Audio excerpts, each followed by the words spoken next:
Chris here, and welcome to my channel. In today's video, I'm here to bring to you my TBR for the Queer Lit Readathon. So it is that time again, and it is time for the next round of the Queer Lit Readathon. Thank you once again to Kathy for hosting. I will link her channel in the description below along with the announcement video. You should definitely go check her channel out. She's got a lot of really great queer recs, and of course, hosts this amazing readathon twice a year. So every year we get a bingo board in June that are filled with reading prompts. And this year, Kathy did a really interesting thing because it is round 17. And with there being 16 prompt squares on the bingo board, went back and used a prompt from each of the previous 16 rounds.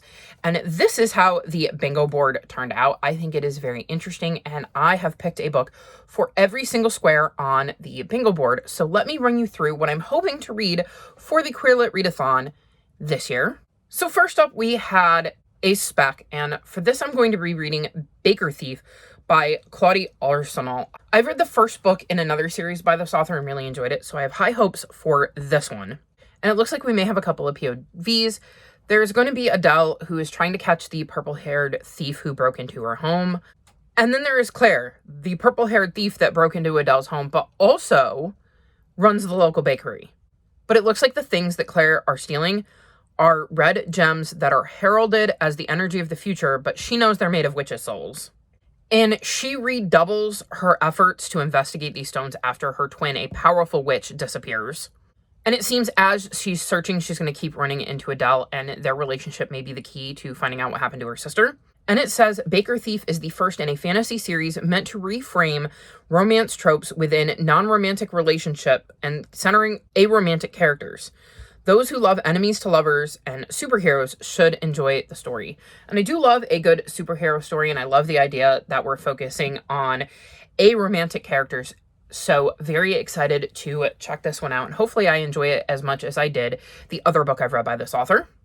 The second prompt is See Yourself, and for this you need to read a book where you in some way see yourself in the main character. And so I'm going to be reading Sir Callie and the Witch's War. So this series follows Callie, who is non-binary and wants to become a knight. Unfortunately, in their world, boys are knights and girls have magic, and there really isn't a place for Callie. They end up traveling to Helston with their dad, as their dad needs to help the prince there.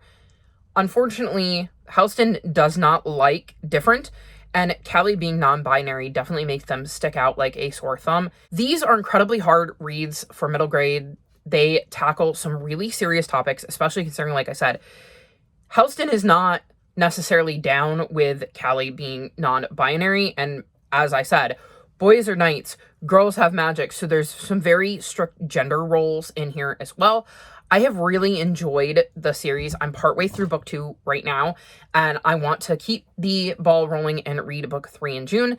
And the way I can see myself in this is I am also non-binary. And there are definitely some moments in the first book where Callie will say something and I can relate to it wholeheartedly. So I think this is the perfect book to add to this TBR because I do see a lot of myself in Callie, and I'm very excited to continue this series. Then we come to Rainbow Cover, and for this I'm going to be reading Queer and Fearless, Poems Celebrating the Lives of LGBTQ+ Heroes.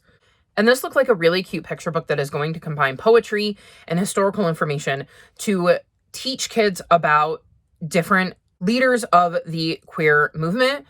I thought this would be a really fun book to stick here, an easy one to get through. And the cover obviously is very rainbow, so very excited to check this one out. Then we come to the Choose Your Own Prompt Square, and for this I decided to go with Rocky's Rainbow Readathon. So if you don't know, Rocky's Rainbow Readathon is a year-long readathon that I am hosting that has its own bingo board full of 25 prompts that are all about reading queer books. So I decided, why not during the Queer Lit Readathon make sure I'm prioritizing that TBR as well and pick a book off of there to get to in the month of June. So I'm going to be reading Transmography, 14 Fantastic Tales of Trans Magic. I am very excited for this one. The description reads, a spell gone wrong, a righteous quest for revenge, a mirror that only shows the truth, the hidden power of a name. Transness is as varied and colorful as magic can be. In Transmography, you'll embark on 14 different adventures alongside unforgettable characters who embody many different gender expressions and experiences. because magic is for everyone, and that is cause for celebration. I just think this sounds really, really interesting. I'm curious to see what the authors came up with. All of the authors are trans and non-binary. And here is the list in case you would like to know who is featured. And I'm just very, very excited to dive into this one. Then we come to the Femme Over 40 square. And for this, we need to read a book where the main character is a woman or femme that is at least 40 years old. And I'm going to be reading A Tale of Two Florists. This is a book I have had my eye on for a while, and I'm excited to finally have an excuse to pick it up. It is going to be a romance between two women who both own florist shops. One has been in town for a long time, and the other one is new to town. So this is going to be a small town romance between two potentially rival florists who are also older than your average protagonist in a romance, and I'm just really excited to check this out and see how the relationship between these two women develop, and hopefully I will love it. The next square is retelling, and for this I'm going to be reading The Glass Scientists Volume 1. And it says, London isn't the safest place for mad scientists these days. And this is going to be post Dr. Frankenstein. And it seems angry mods have gotten really good at wiping out anything they don't understand. And the only reason they haven't been completely wiped out is Dr. Henry Jekyll. And he believes that the key to fixing all of this is to just fix their public image, which is why he founded the Society for Crane Sciences, a place where like-minded eccentrics could come together to defy the laws of nature and peace. And things seem to be going according to plan until a stranger shows up and starts to try to take his group in a different direction. The other members of the group start to turn on Jekyll a bit, and he has to figure out what to do as all of his carefully laid plans are being ruined by this stranger. I thought this sounded really, really interesting. I like the idea of it being a Dr. Jekyll retelling of some sorts. Obviously, Frankenstein is going to play at least a little part in this, since that is what has caused all of these people to revolt. So very curious to see how this particular book plays out. The next square is shorter than a novel, and for this we need to read a book that is shorter than a novel, so a novella, a short story, an anthology, etc. And I have decided to read Murder by Memory, as this is like 100-ish pages, and I've heard really good things about it. It is a sci-fi, and when I bought it, I did not realize it was going to be this tiny, but I'm still very excited to check it out. I've heard really great things, and I'm excited to be able to get this one on my June TBR. The next square is Queer Sports, and for this I'm going to be reading Out of Left Field, a graphic novel by John Newman. This is going to follow a 9th grader named Jonah, who is not a jock. He loves history class and nerdy movies, but despite that ends up signing up for the baseball team. Why, you ask? It might have something to do with the cute shortstop.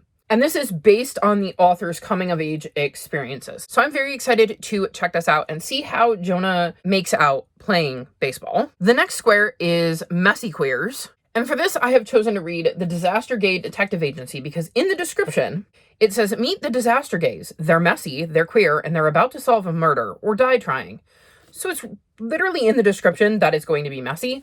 So I've read a couple of other books / series by this author. I've read Camp, and then I believe 3 of the 4 books in the Evander Mills series. I don't think I've read book 4, but I've really enjoyed what I've read from this author. So I think this could be really, really fun and possibly really, really funny. So very much looking forward to checking out this one and seeing just how messy it gets for this group of detectives. The next square is Beyond LGBT. What this means is that we need to read a book that features an identity that is not lesbian, gay, bisexual, or transgender and is part of the greater queer alphabet. So I'm going with intersex, the I, and reading Inverse Cowgirl. And this is from a celebrated activist fighting for intersex representation and rights, a funny, thought-provoking collection of essays about owning your identity and living your truth.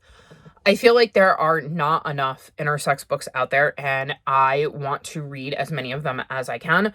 I have found out in the years since I started making my reading more diverse that you are apparently just as likely to be born intersex as you are to be a redhead, which, given that I am a redhead, blows my mind and definitely puts things into perspective.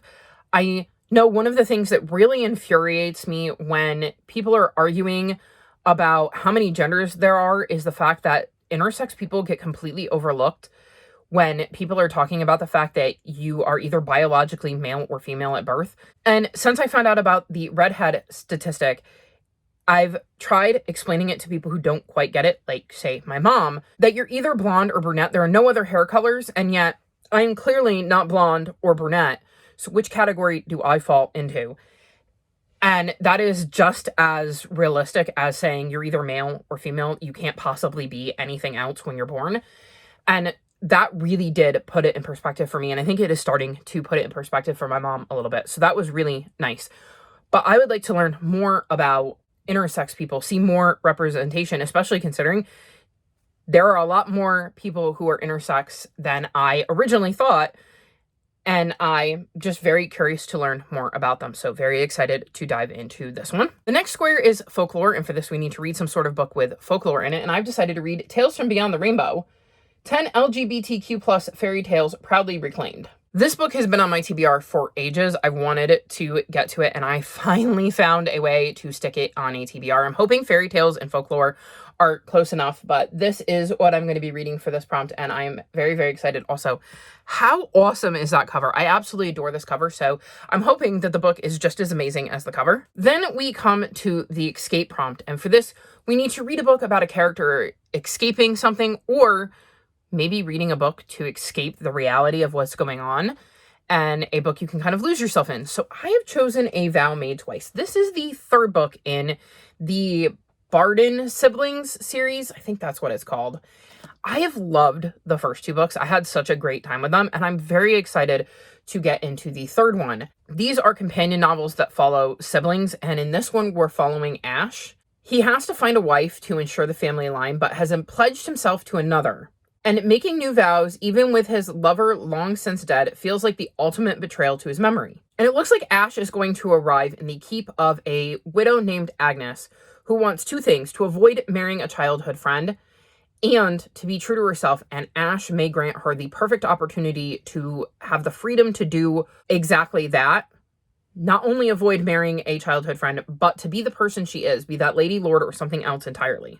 They are apparently going to agree to a marriage of convenience until a roadside attack thrusts a familiar face back into Ash's life, and with it, a choice about his future. And it looks like he's still got feelings for this ghost from his past. However, he is starting to actually gain feelings for Agnes. And so he must ask himself, can one heart truly be pledged to two people? So Ash is trying to escape memories of the past. Agnes is trying to escape a situation she does not want to be in. They're both going to find themselves in a situation that is going to be tricky to maneuver around. And this feels like a book that I can escape into and forget the real world for a little while. So I feel like it fits the prompt super well. And I'm excited to read Ash's story and wrap up what I'm assuming is a trilogy, since there are 3 siblings and this is the third book. The next square is creepy queers, and this is a particularly tricky prompt for me because I don't tend to read really spooky books, and on my story graph, I only had a few options, but I did find one, and that is the Oja Woja, and it says a horror mystery or whatever. So this is a graphic novel that is apparently going to be a story about the transformative power of friendship and an immortal demon trying to take over the world, but mostly the friendship thing. So I definitely think it's going to have a creep factor to it, but I also think it's going to be a fun read, and it'll be a quick one since it's a graphic novel. So hopefully it won't be too creepy for me, and even if it is really more creepy than I would like, at least it's a quick read and one that should be easy to get through. Then we need to read a nonfiction, and for this I'm going to read Are You a Friend of Dorothy? The True Story of an Imaginary Woman and the Real People She Helped. This is another picture book, but I have been wanting to get to it. I think it'll be really fun, and I'm curious to learn more about Are You a Friend of Dorothy? A phrase I know about from other queer books I've read, but I'm very curious to see how this information is going to be presented for kids. And I also really like the author and other works I've read by them, so very excited to check this one out for nonfiction. The second to last prompt is alliteration, and for this I'm going to be reading Ghost Girl. This is going to follow 10-year-old Sly, who is spending the weekend with their fortune-telling grandmother, and it's Samhain. And of course, it's Samhain. That's a time when the spirit world is closer to our world, and Sly and their grandmother are going to hear a voice and find a ghost girl trapped in a mirror. And it seems like they may accidentally speak the same words that trapped the girl in the mirror and risk imprisonment themselves. And they only have until the end of Samhain to figure out what is going on with this mirror and try to free not just themselves and their grandmother, but this girl as well. I thought this looked interesting. I feel like it could be a fun read. It could have potentially fit the creepy queers prompt, but I wasn't 100% sure. So I was like, it fits alliteration so well that I'll put this one here. So very excited to check this one out. And then last, but certainly not least, is middle grade. And I love me a good middle grade, and I have the perfect book for that, and that is Mountain Upside Down. So this is going to follow a girl who has a crush on her female best friend, and that is where the queer rep comes in. But I feel like that is going to only be part of the story, and a good chunk of the story is going to be focused on Alex's relationship with her grandmother, because her grandmother is becoming increasingly forgetful. And on top of that, it looks like the library is potentially going to lose its funding, and her grandmother is a retired librarian. So I'm assuming the grandmother used to work at this library, and that is weighing on Alex's mind. So I am very intrigued by this book. I love the idea that we have our main character who has a crush on her best friend, and that is something that is going to be a big part of the story, but it also feels like another giant chunk of the story is going to be focused on the library and Alex's grandmother and her relationship with her grandmother and how that is going to be weighing on her. And I love that it's going to have a nice little balance, I think, between the two, maybe even leaning more towards being about the grandma and the library as opposed to her having a crush on another girl. Because while I do love stories that focus on queer characters being queer, I also like stories that just let queer characters be queer and focus on other things as well, because our identities are not just us being queer. So I think this is going to have a nice little balance. And I also think it addresses something on top of what do you do if you have a crush on your best friend, and not only are they your best friend, but they happen to be the same gender as you, and what does that mean? But also your grandparents getting older and maybe getting forgetful and, caring about funding for the library. And it just feels like it's going to touch on a lot of really important topics. So very excited to check this one out. And there you have it. That is my Queer Lit Readathon TBR. I am very, very excited for this giant stack of books. I'm hoping I love them all. I love this readathon and I look forward to it every single year. Thank you, Kathy, for hosting. I think it's so fun that you decided to go back and use a prompt from each of the previous boards. And I look forward already to round 18 in December, because like I said, this is my favorite readathon I think I do every single year, because I find so many good books through the Storygraph page, through different vlogs, through recommendations, and just seeing what other people are reading. So very, very excited to take part. Are you taking part in the Queer Lit Readathon? If so, let me know what you chose for the choose your own prompt. Like, what book did you choose and what prompt did it fulfill? All of my social media is linked in the description below if you'd like to come chat with me. If you've made it this far in the video, leave me rainbow emojis. Like this video and subscribe to my channel, and I'll talk to you next time. Bye!